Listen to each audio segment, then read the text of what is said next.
We are going through chapter number 13 of Think Big, the book on leadership and motivation, written by me.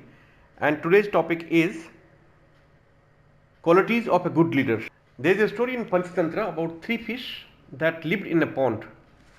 One of the fish once heard some fishermen discussing about catching fish in the pond the following day. So the fish went to the pond and said to the other two fish, "Tomorrow they are coming to catch us. Let us leave this place today itself." The second fish, in a happy mood, replied, "Why worry now? We shall see about it tomorrow only." The third fish, a firm believer in fate, suggested, "Let us remain here. Whatever is going to happen will happen." So the first fish left the same night for another pond. Next day, the fishermen came and threw their net. The second fish feigned dead, and the fishermen, assuming it to be dead, threw it back into the pond. The third fish struggled to escape, but at the last moment was caught in the net. Now, what is the message you get from the story?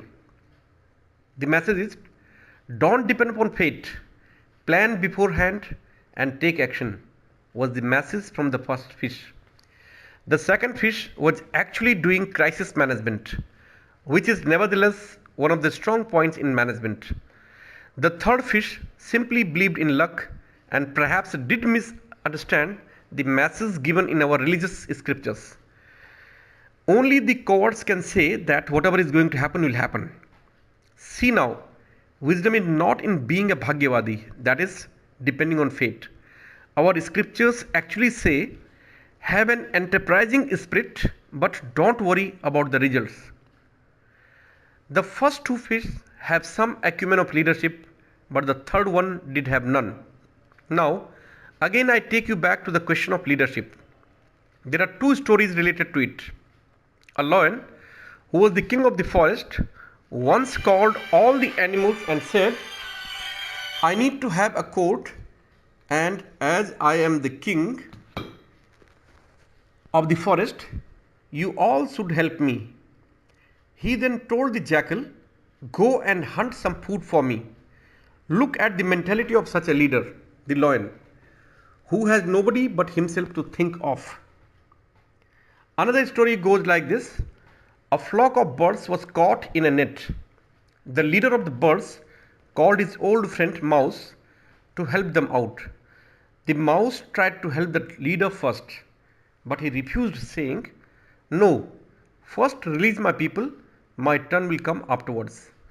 From the above two stories, what do you think should the quality of a leader be? It is very clear. The 16th chapter of the Gita gives a long list of qualities required in a leader. Some of the qualities are mentioned as below. Courage. The first divine quality according to Lord Krishna is courage. If I don't have courage, what will I do with all other qualities? In Panchatantra, we have this story of a lion and a hare, which all of us know. The lion used to eat one animal a day as per an arrangement made with the other animals. A day came when it was the turn of the hare to become the food for the lion. It purposely came late to the lion's den. The lion was angry for the delay, which the hare attributed to another lion who waylaid the hare, saying that he, the other lion, was the real king. The lion became angrier and asked the hare to show him where the other lion, the competitor, lived. So the hare took the lion to a well and said that the other lion lived in there. The lion leaned over, saw its own reflection on the water, and thought it was its competitor, the other lion.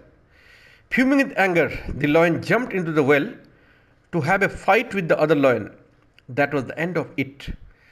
A small hare could dare to face the lion. So, before we think of success, happiness, name and fame, let us first develop courage. The second quality of a leader is vision. In a temple, the Devi has three eyes. Why the third eye? The significance of the third eye is that it can see which the two normal eyes cannot. it can see the invisible. Again, there is an interesting story. A poor Brahmin got bhiksha in a pot from somebody, and when he came back home, he was so tired that he fell asleep immediately. Then he had a dream. I have this much of wheat which I won't eat all. Some of it I will sell in the market, and then I shall start a business, etc. etc. Ultimately, in that excitement in the dream, he waved his stick which hit the pot of wheat and broke it into pieces. What does the story mean? The story says that we do need vision, but